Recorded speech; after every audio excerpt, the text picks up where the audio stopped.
नमस्कार, मैं हूं पंडित अरविंद गौड़। स्वागत करता हूं आपका अपने YouTube चैनल ज्योतिष विद पंडित गौड़ में।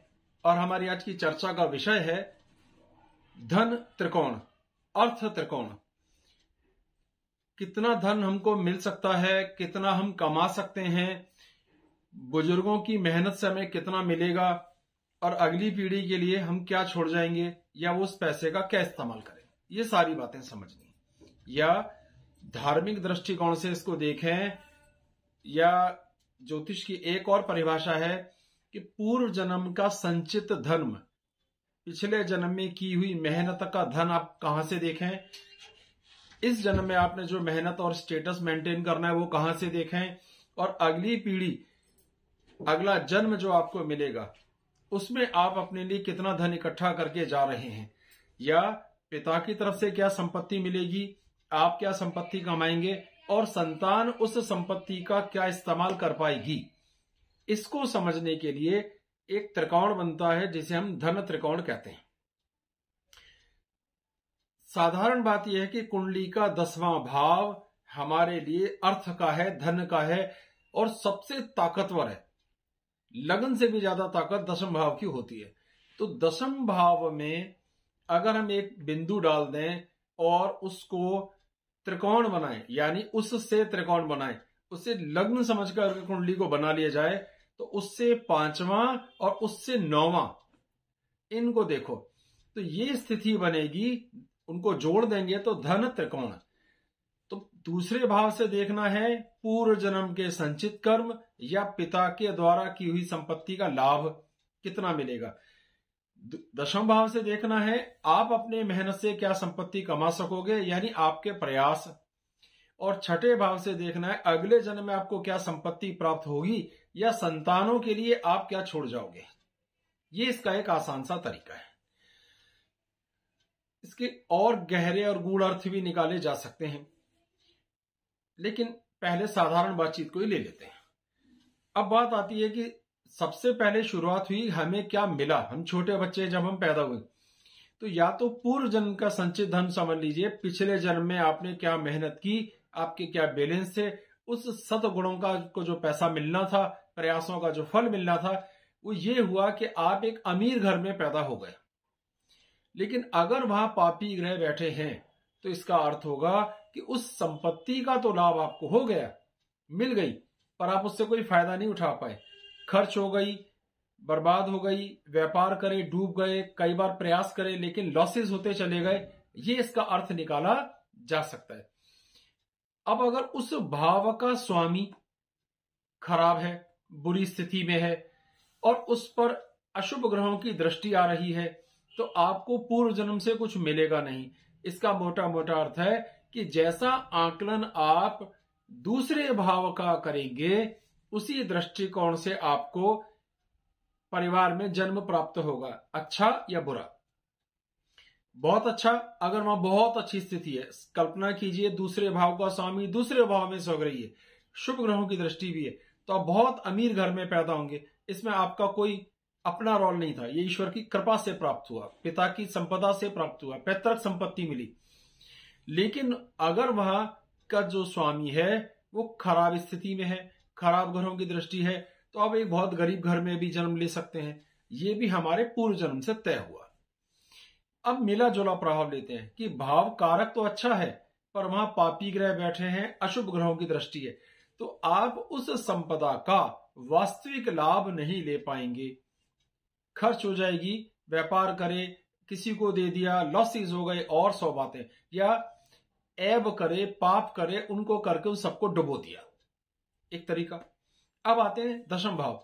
आप इस जन्म में क्या प्रयास करेंगे, कितना आगे बढ़ेंगे, कितना कमा सकेंगे। तो 10वें भाव में भाव के स्थिति पे ध्यान देना है। 4 यहां के कारक हैं, सूर्य, बुध, गुरु और शुक्र। अगर ये बलवान स्थिति में है और यहीं पर हैं तो ये तो अत्यधिक शुभ हो गया। लेकिन ये जरूरी नहीं है कि इनको यहां होना ही चाहिए। 10वें भाव के कारक, 10वें भाव का स्वामी केंद्र में, त्रिकोण में अच्छी स्थिति में है, वहां शुभ दृष्टियां पड़ रही हैं, तो आपको इस जन्म में अतीब लाभ होगा। जैसे कि थोड़े से पैसों से शुरू किया था, लेकिन आज 30 साल के बाद करोड़ों रुपए का व्यापार मैंने बनाया। ये करोड़ों रुपए के व्यापार कैसे बन जाते हैं, कैसे आ जाते हैं, इसी को हमने कहां से देखना है? दशम भाव से। किसान का बेटा है डीएम बन गया, किसान का बेटा है इंजीनियर डॉक्टर बन गया, तो वो सेल्फ एफर्ट्स, आपके स्वयं के किए हुए प्रयासों से आपने जीवन स्तर को ऊंचा उठाया और बहुत सा धन कमाया। तो दशम भाव बलवान हो, दशम भाव का स्वामी बलवान हो, वहां के कारक अच्छी स्थिति में हो, तो ये सारे लाभ आपको प्राप्त हो जाएंगे। अब तीसरी स्थिति यह है कि आपने जो धन कमाया वो कैसे कमाया वो अलग कहानी, लेकिन उसका वास्तविक सदुपयोग आपकी संतान कर पाएगी कि नहीं, या अगले जन्म के लिए आपने पाप इकट्ठे तो नहीं कर लिए, ऐसा धन तो नहीं कमा लिया कि जो अब आपके काम ही ना आए, अगले जन्म में इसको चुकाते चुकाते ही परेशान हो जाओ। तो साधारणतया छठे भाव में पापी ग्रह शुभ समझे जाते हैं, पर यहां के पापी ग्रह अगर बैठे होंगे तो यहां का कारक भी मंगल और शनि है, तो अगर छठे भाव में पापी ग्रह हैं तो मोस्टली ये समझा जाएगा कि अगले जन्म में आपको बहुत संघर्ष करना है।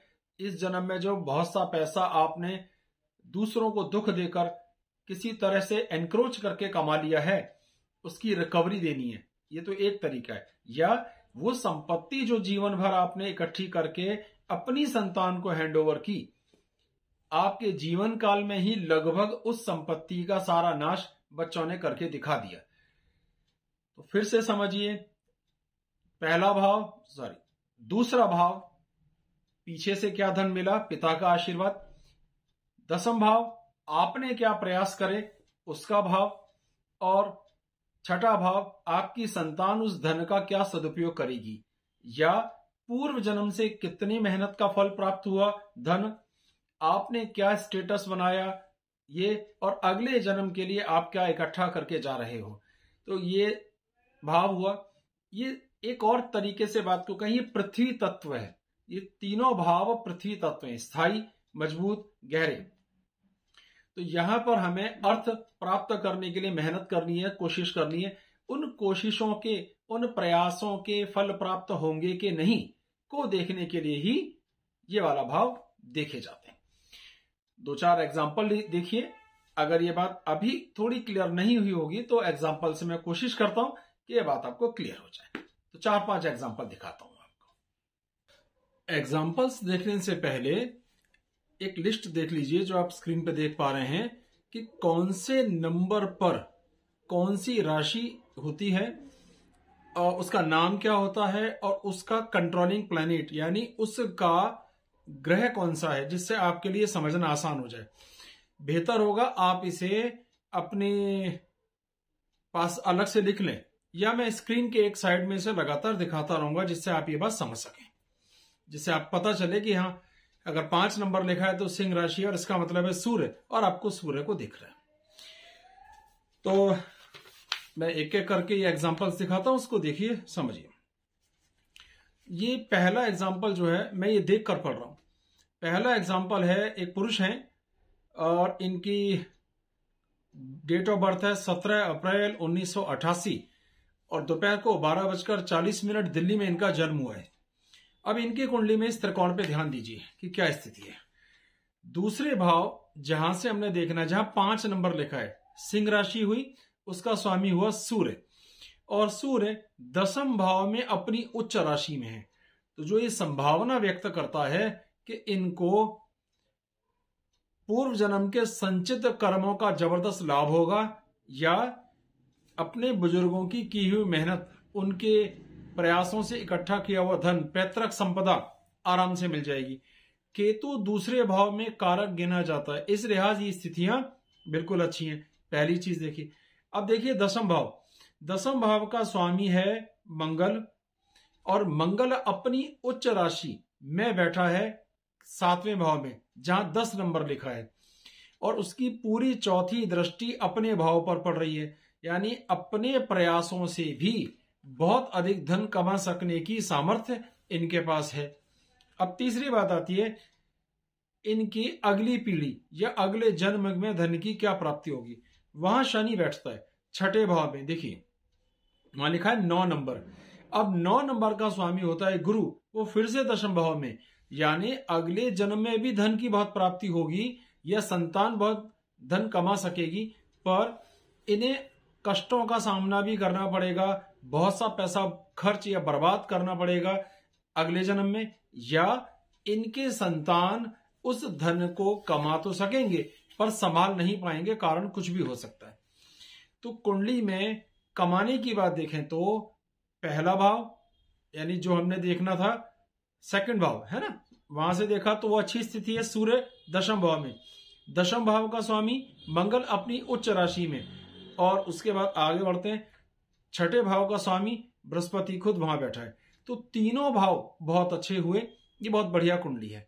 आमदनी का योग बहुत अच्छे, पूर्व जन्म के कर्मों का योग अच्छा, पर अगले जन्म के लिए कुछ समस्याएं जरूर खड़ी हो गई, क्योंकि शनि कमाने तो देगा और उस पैसे का सदुपयोग नहीं करने देगा। अगला एग्जांपल देते हैं। देखिए यहां दूसरे भाव में बैठे हैं राहु, जिसको मैंने सर्किल कर दिया जिससे देखना थोड़ा सहज हो जाए। अब राहु यहां क्या संभावना देता है कि आप जो कुछ भी पूर्व जन्म के कर्मों से आपको प्राप्त होगा उसका सदुपयोग नहीं कर पाएंगे, या वो खर्च हो जाएगा, या व्यापार में बर्बाद हो जाएगा, या और 100 कारण पैदा हो सकते हैं, पर उस धन का वास्तविक लाभ नहीं हो पाएगा। एक, उस भाव का स्वामी चंद्र, देखिए 4 नंबर है तो कर्क राशि हुई, चंद्र बैठा है कुंडली के 8वें भाव में, ये खराब स्थिति हो गई। तो इतना अर्थ है कि संपदा मिलेगी जरूर, पर उसका वास्तविक लाभ, वास्तविक ग्रोथ नहीं हो पाएगी। एक ये बात होगी। उसके बाद देखते हैं दशम भाव। दशम भाव का स्वामी है गुरु, और गुरु की स्थिति अपने भाव पर पूर्ण दृष्टि है, बहुत अच्छी स्थिति। इसका अर्थ है देर सवेर इन्हें ये समझ आएगा कि मुझे पैसा कमाना है, तो ये बहुत सा पैसा कमाने में सक्षम हो जाएंगे, पर समय बहुत लग जाता है, ये बात। अब तीसरा भाव जो त्रिकोण का है वो है छठा भाव, उसका स्वामी है मंगल, और मंगल की स्थिति कुंडली में जहां है वो है 7वां भाव। तो अर्थ ये हुआ कि इनकी संतान भी अच्छा पैसा कमा सकेगी, या अगले जन्म में भी धन प्राप्त होगा। तो समरी कैसे बोले कि पूर्व जन्म के संचित कर्म से जो पैसा मिलेगा वो काम नहीं आएगा। बुजुर्ग जो पैतृक संपदा छोड़ के जाएंगे वो किसी ना किसी बहाने खर्च हो जाएगी, फिर अपनी मेहनत से पैसा कमाने का रास्ता ढूंढेंगे, कमाएंगे, और अगली पीढ़ी भी उस धन का सदुपयोग कर पाएगी, या आपको अगले जन्म में भी धन की प्राप्ति होगी। एक और एग्जांपल लेते हैं, तीसरा। तो इनकी डेट है 28 अप्रैल 1972, सुबह 4 बजे दिल्ली का इनका जन्म है। देखिए दूसरे भाव में बैठे हैं सूर्य अपनी उच्च राशि में, और उसकी स्थिति बहुत अच्छी है। तो यहां पर बुजुर्गों की तरफ से संपदा प्राप्त होने का बहुत ही सुंदर योग बनता है, इसमें कोई समस्या नहीं है। और वहां गुरु की शुभ दृष्टि भी पड़ रही है, मित्र दृष्टि पड़ रही है, और अच्छा हुआ। तो पैतृक संपदा का सुख, पूर्व जन्म के कर्मों का सुख इन्हें प्राप्त होगा। दशम भाव को देखें, वहां का स्वामी बृहस्पति वहीं स्वग्रही है और कारक भी है, बहुत अच्छी स्थिति, यानी खुद भी अपने प्रयासों से बहुत अधिक धन कमाने का इनकी कुंडली में योग बनता है। अब बात आती है छठे भाव में, ध्यान दें कि अगले जन्म में क्या प्राप्त होगा, या अगली पीढ़ियां क्या कमा पाएंगी। तो उसका स्वामी सूर्य अपनी उच्च राशि में बैठा हुआ है पहले से ही। तो पूर्व जन्म के संचित कर्म मिले, या बुजुर्गों की मेहनत से कमाया हुआ धन प्राप्त हुआ, एक, अपने एफर्ट से भी बहुत धन कमाया, दो, और तीसरा अगली पीढ़ी उस धन का सदुपयोग कर सकेगी, अगले जन्म में भी आपको धन की बहुत प्राप्ति होगी। बृहस्पति यहां विशेष चीज देखिए, तीनों की तीनों त्रिकोण को देख रहा है, दशम भाव में बैठा है, दूसरे को देख रहा है, छठे भाव को भी देख रहा है, अतीव शुभ योग यहां पर बनता है। एक और कुंडली ले लेते हैं। इस कुंडली में ध्यान दीजिए, जो दूसरे भाव का स्वामी है शनि, वो लग्न में बैठा है, लेकिन वह राहु के साथ बैठा है। तो संपत्ति बहुत मिलेगी, कुछ सदुपयोग होगा, पर कुछ सदुपयोग नहीं भी हो पाएगा, मतलब मिला जुला सा प्रभाव दिखता है। लेकिन दशम भाव का स्वामी बुध दशम भाव में ही अपनी उच्च राशि में बैठा है, वहां का कारक भी है, वहां गुरु भी है, शुक्र भी है, ये तीनों ही वहां पे कारक हैं। बहुत शानदार स्थिति हो गई, यानी अपने प्रयासों से भी बहुत धन कमाने का योग बनता है। अब बात आती है, जो धन हम अपनी अगली पीढ़ी के लिए छोड़ के जाएंगे, क्या उसका लाभ होगा। देखिए छठे भाव जहां मंगल लिखा है, उसको मंगल वहां पापी ग्रह, लेकिन मुद्दा है कि वो वहां का कारक भी है। तो इसका अर्थ होगा कि शायद उतनी अधिक संपदा का लाभ अगली पीढ़ी ना उठा पाए, एक, या अगले जन्म में कुछ ना कुछ पैसे के खर्च होने, बर्बाद होने का योग आप साथ में लेकर जा रहे हैं। यानी इस वक्त कमाने में कुछ गलतियां, कमियां की गई, कुछ किसी का बैलेंस रह गया जो आपको अगले जन्म में चुकाना पड़ सकता है। आज का आखिरी एग्जांपल ले लेते हैं। इस कुंडली में ध्यान दीजिए, जो दूसरे घर का स्वामी है सूर्य, वो राहु के साथ बैठा हुआ है, केंद्र में 10 नंबर पे लिखा है, मकर राशि। तो शत्रु भी है, खराब भी है। तो क्या संभावना देखी कि पूर्व जन्म के कर्मों से या तो धन मिलेगा ही नहीं, होगा ही नहीं, और जो थोड़ा बहुत होगा वो भी खर्च हो जाएगा, बर्बाद हो जाएगा, एक तरीका। फिर दशम भाव का जो स्वामी है मंगल, वो छठे घर में चला गया। देखिए छठे भाव में लिखा है 9 नंबर पे, स्वयं के प्रयासों से भी बहुत धन कमाने का योग नहीं बनता। अब बात आ जाती है छठे भाव के स्वामी की स्थिति देखें तो उसका स्वामी कुंडली के 12वें भाव शत्रु राशि में है, यानी अगले जन्म में भी बहुत धन प्राप्त होने का योग नहीं है। तो पिछले जन्म का संचित कर्मों का मिला नहीं, या पैतृक संपत्ति ना के बराबर मिली, जो मिली वो खर्च हो गई, खुद भी बहुत धन कमाने का योग नहीं बनता, ये स्थिति भी गई। और अगले जन्म में भी बहुत सा कर्ज उतारना पड़ेगा, बहुत मेहनत करनी पड़ेगी, बहुत परिश्रम करके मुश्किल से पैसे आएंगे, या अगली पीढ़ी मुश्किल से ही पैसा कमा पाएगी। ये मैक्सिमम खराब कुंडली हो गई। तो मुझे उम्मीद है कि अगर आपने एग्जाम्पल्स को ध्यान से देखा होगा तो ये विषय आपको जरूर समझ में आया होगा। बहुत बहुत धन्यवाद। जय सिया राम।